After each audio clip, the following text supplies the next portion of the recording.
O crescimento espiritual é intencional. Esse é o dia 38 de Uma Vida com Propósito e nesse capítulo o autor ele vai nos dizer como que nós podemos nos tornar um cristão com excelência. E a primeira coisa que ele já começa nos dizendo é o que não é um cristão com excelência. Então, um cristão que não é excelente, primeiramente ele só pensa em si mesmo. Então, ele até participa de cultos, reuniões, louvor, mas ele nunca está disposto a se doar pelo outro. E como a gente já viu aqui ao longo de todos esses dias de Uma Vida com Propósito, uma das nossas grandes missões como servos de Deus é servir. Então isso significa que os interesses dos outros, eles vêm antes dos nossos interesses. Então, para você se tornar um cristão de excelência, a primeira coisa que você precisa fazer é tomar uma decisão de que você será um cristão com excelência. E isso é algo totalmente racional e intencional. Só depende de você fazer isso. Então, os hábitos que você vai cultivar que vão te levar a isso. Então, um cristão de excelência, ele, além de, obviamente, servir os outros, porque essa é a sua grande missão, ele tem uma vida espiritual. Então, ele tem um tempo de oração, ele tem um tempo para ler a palavra de Deus, ele tem um tempo para meditar nessa palavra e, obviamente, ele tem que praticar a obediência.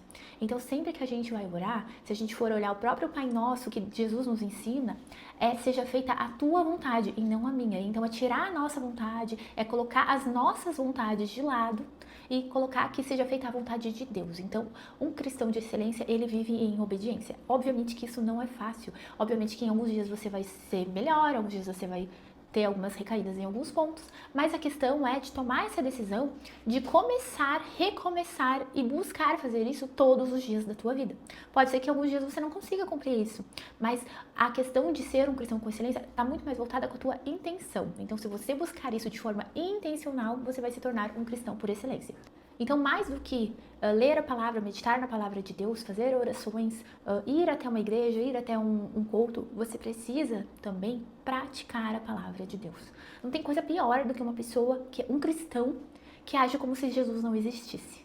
Então, sempre se pergunte o que Jesus faria, porque você vai ter a resposta certa, você vai identificar na hora que você não está fazendo aquilo que Jesus faria, porque você sabe, na sua mente, que no seu consciente, através também do Espírito Santo, você sabe o que você tem que fazer e o que você não deveria de jeito nenhum fazer. E muitas vezes o que falta é a gente tirar a nossa vontade de lado para a gente fazer a vontade de Deus. Então, praticar a palavra, ser a palavra viva de Deus, é um dos pontos principais de um cristão de excelência. E com certeza você não vai conseguir fazer isso a todo tempo, porque somos pecadores. Você precisa reconhecer que você é um pecador, mas você precisa buscar ser o mais próximo de Jesus e praticar a palavra de Deus o maior tempo possível. E quando você esbarrar, você pede perdão, você se arrepende e aí você começa novamente, tá? E se você não quer perder nenhum vídeo da série Uma Vida com Propósito, já segue aqui o perfil.